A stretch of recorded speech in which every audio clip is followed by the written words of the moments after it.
Stop the world! Welcome back to Stop the World, the ASPI podcast. I'm Olivia Nelson. And I'm David Rowe.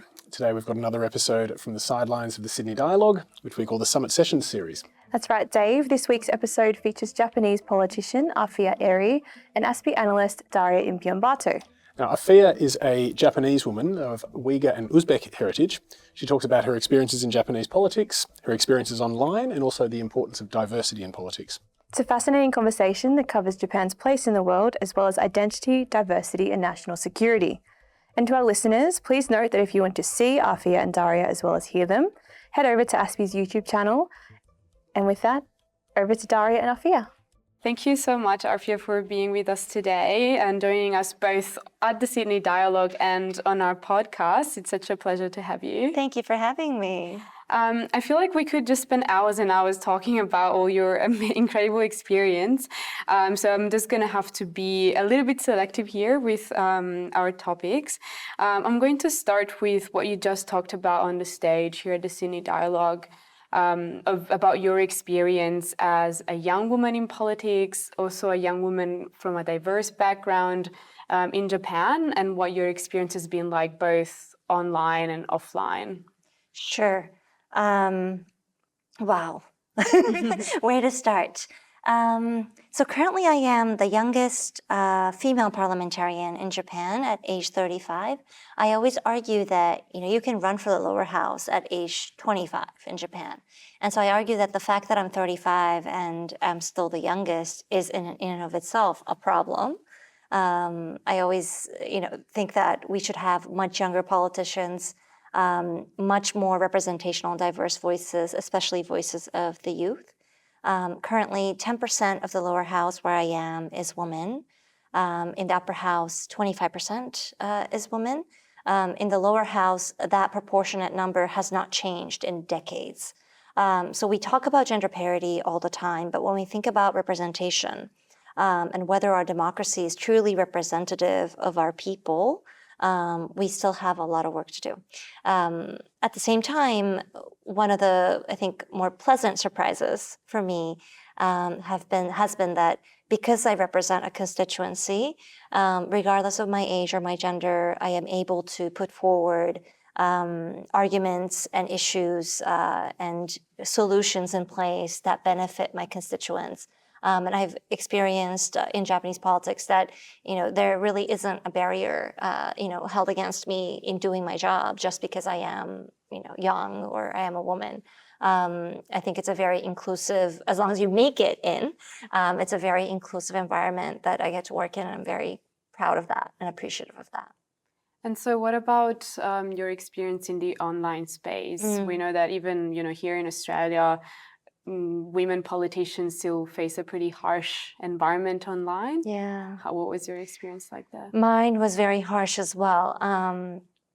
I ran twice, and in both of my campaigns, I experienced just viral levels of hate speech, disinformation, and misinformation. To this day, I am prone to hate and disinformation every day. And no matter what I do in Parliament, whether it's a public hearing or parliamentary speech, or, I post something on Twitter, on X, I am often sort of prone to that turning into some form of disinformation. So people cut out videos of me doing a hearing and take it out of context and sort of, post that I had argued A when I was actually arguing B. So I'm constantly having to sort of correct disinformation online, and it takes away a lot of time and effort from what I could actually be doing, representing my constituency and doing the job that I need to do. It must be an emotional toll as well. Yeah. I mean, you get used to it, but you shouldn't, There is, I think, a sense of emotional labor, of course, that comes with it, and energy that, that's taken away.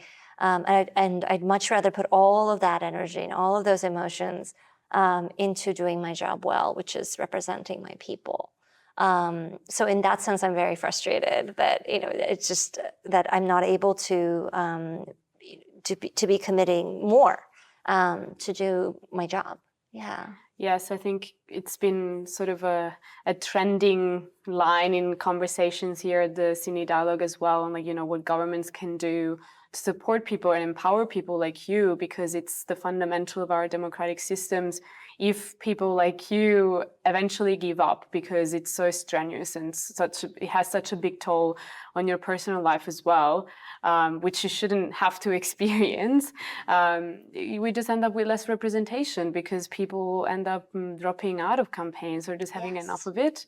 Yes. And that would be a shame if that's the case, because I think we need more people like you. Oh, thank you. Thank you. But I do agree, and I am concerned. One of my biggest concerns is, when people see hate or disinformation against candidates like myself, it's not really just about me, I think there are many Japanese people, including people who voted for me, who feel represented by me, or who feel related to me in some ways. And I'm always concerned of, well, what will they think when they see the way I've been treated? How will they understand what their place might be in our society? And the last thing I want is for young kids growing up, little girls, little boys, kids of mixed heritage, to get the message somehow that they don't belong in our country, or that they're not able to dream of doing whatever it is that they please. So one of the things I focus on is to make sure that the message I'm sending to our young boys and girls is that they do belong, no matter what they look like, who they are, what they dream of, that they have a place in my cities, and that they have a place to dream of whatever it is that they want to do. That's really, really well said, and I hope that you continue to fight along those lines. I want to just stick a little bit longer around Japan and sort of the domestic situation in Japan. When we spoke earlier, you said that Japan's representation overseas is not always actually representative of what Japan truly looks like. And you also said on your panel earlier that you talked about Japan's place in the world that is being somewhat misrepresented in the past few years, and you called for our democratic societies to rise up to face all of these challenges that we've been talking about. Would you like to expand on that a bit more? Yeah. I think there's two aspects of it. One is an aspect of diversity, inclusion, and representation. And I think it's an issue all of our democracies are grappling with right now. However, I think as a Japanese MP, one of the frustrations and regrets I have always is that Japan, for being such an inclusive and accepting country, somehow, hasn't been doing a good job of presenting itself to the world as such. So whenever I'm abroad at these events, existence of MPs like myself are always caught by surprise by our friends and partners, because the image that we're presenting, I think, is still that, we are not as diverse, not as inclusive, overrepresented by men. That's just not true. That's not the truth I've lived in. That hasn't been my lived experience. And so one of the things I really hope to do within my job too is to really showcase through my own election and my own campaigning, representation of different kinds of Japanese people. And that could be gender, that could be age, that could be ethnic background, but also, where you were raised, how you were raised, what economic background you come from, what family background you come from. And we have a lot to do in our political space in increasing representation in that regard. And I find representation to be so important, not only for Japan, but in all of our democracies. As we continue our discussion on tech, AI, new developments, climate change, all of these issues must go hand in hand with representation of various stakeholders and users of new services, as well as people who will be affected by the policies that we're making.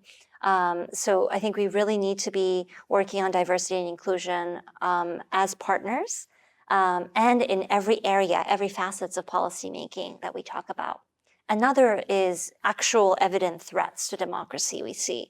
We live in the context of shrinking space for civil rights, human rights, democracy worldwide, rise of authoritarianism, rise of populism, extremism, not least due to social media as well, and how countries with shared values of democracy and freedom and human rights, how we stand up to this during this time will shape how we will deal with threats to democracy going forward. I think we need to be seeing much stronger alliances on national security and multilateral initiatives with like-minded countries on human rights and making sure that our rights are protected, not only in our countries, but all over the world. That's great to hear from the perspective of a human rights researcher like myself. That's right. It can be a little frustrating when you're on the side of the evidence-based research to inform policy, and then you talk to policymakers, and they hear you, but they always get back with some general answers of our hands are tied, or there's not really much that we can do about this when it's happening somewhere else in the world, or it doesn't look or sound so related to our democratic resilience at home. But for us who've been looking at these issues for so long, and you were during years and years working at the UN, you know that they're all interrelated and they have repercussions for our own citizens at home. And I think we should also care about what happens to people everywhere in the world if we can. It's we are strong. Both Japan and Australia, they're strong both economically and democratically. So we should definitely try to do more on that. And I'm glad you brought it back to human rights, because I wanted to move a bit onto our next topic, which is the human rights crisis in the Uyghur region. Mm-hmm. You are, a huge spokesperson, for the Uyghur people everywhere in the world for their protection. I wonder if you could tell us a bit more about what you've been doing in Japan to try and change our own policies to be more effective, to improve the situation of Uyghurs, not only in the Uyghur region, but also in our own countries. Yeah, absolutely. I am part of a bipartisan committee on human rights, a bipartisan parliamentary union on human rights, where we discuss, different MPs come together and discuss how Japan can approach global human rights issues better. And one of the major topics we talk about is the Uyghur issue, and especially the supply chain issue. It's very unfortunate to say, but I think the rest of the world is leading in terms of putting guardrails in place to make sure that we're not importing goods tainted by forced labor, especially Uyghur forced labor from China. Japan hasn't been able to put in regulations in place for that. The US has, the EU has, a number of other partner countries have. And so we're working really hard to make sure that we have some sort of a guideline or a regulation in place, and in place fast. I don't think many Japanese people know, actually, that the goods they're buying on the day-to-day that are made in China could be tainted by forced labor or human rights abuses. They are aware of human rights issues, but I don't think we're aware as individual Japanese people how much this human rights abuse has infiltrated our lives. And I truly, truly believe that if Japanese people had a choice of that was honestly presented to them, as to, okay, here's a cheaper good that's been made of forced labor, and here's a little more expensive good that has not been made of forced labor. I completely believe that Japanese people will pay more to buy goods that are from clean supply chains. It's just that right now, as consumers, we don't even have the knowledge or the right to know where our goods are coming from, how they're being made. And so a little bit of transparency and guardrails on that, I think, would be supported by our people. So that's one of the things I'm working on. Another within our parliamentary union that we've been working on for a long time is making sure that we constantly are providing platforms to individuals coming from places with human rights abuses to come speak to us at Parliament, members of parliament and make their arguments, whether that be folks from Southern Mongolia or Tibet, Hong Kong, or Uyghurs. And I'm very proud that many Japanese MPs are incredibly open to meeting these victims as well as advocates in hearing what they have to say, and also providing a safe space for them to advocate for their rights in Japan. We also look at actually Ukraine and Gaza as well, and overall how our humanitarian aid funding, especially to Gaza, for example, has been effective or not been effective. We've argued in the case of Gaza that Japan was one of the first countries to provide humanitarian aid and financial aid to Gaza, but we haven't been doing a good job of making sure that the aid that's been sent is actually delivered to the people that need to receive that aid. And so we've been arguing as a parliamentary union that the government needs to do more, that we need to be, we can't just stop our aid or our contribution to this humanitarian crisis at funding. We can't just throw away funding. Those are taxes, right? Those are our taxpayer money. The sense that I get from my constituents is that they're very happy for our taxpayer money to be spent on humanitarian aid all over the world. I don't hear a single person complaining about that. But what they get concerned about when I tell them this is that, we're just committing to funding, but not really checking where those funds are going or whether aid that we wanted to provide has been reached to people who need to get that aid. And so we try to make arguments to make sure that the Japanese government is holding different stakeholders accountable to make sure that aid that we commit to is going to the right places. And that's such important work. I think it can feel really frustrating for people on such issues like Gaza or the Uyghur crisis, where these issues are very polarizing, I feel, and that it's not good for our communities when our governments seem to be so powerless or not willing really to take action. Mm-hmm. So it's great to hear that you're doing something towards that when we're looking at ongoing genocides and we're still just so not capable to put in place those international mechanisms that we're part of to make a difference in those situations. In terms of sort of going back to the Uyghur community and the Uyghur diaspora, I think there is. I told you before, but I've met so many Uyghur people all over the world, and they're so active in the community, and it's such a sort of thriving activist space as well, which is really good to see. But unfortunately, our democracies are not very good at protecting activists or civil society groups in our own countries against for example, transnational repression. Mm-hmm. And a lot of the times the Chinese government has even been able to forcibly repatriate people back to China to detain them. So what do you think government should be doing about that? About transnational repression. That's such an important topic that you raise. And frankly, in Japan, I don't think we're doing enough. And I don't think we're aware enough of how far this transnational repression extends and how much restriction this sort of gives to Uyghur people living outside of China, or other people, other vulnerable populations living outside of China. One of the things I've advocated for is to make sure that all people in Japan, regardless of whether they're nationals or not, if we are a democratic country, every single person who steps into our country, who steps foot in our country, should feel free, should feel safe, should feel protected when they are with us. And one of the things I'm very proud of as a Japanese national of Uyghur descent is that prior to 2016, I was able to go back and forth between China and Japan.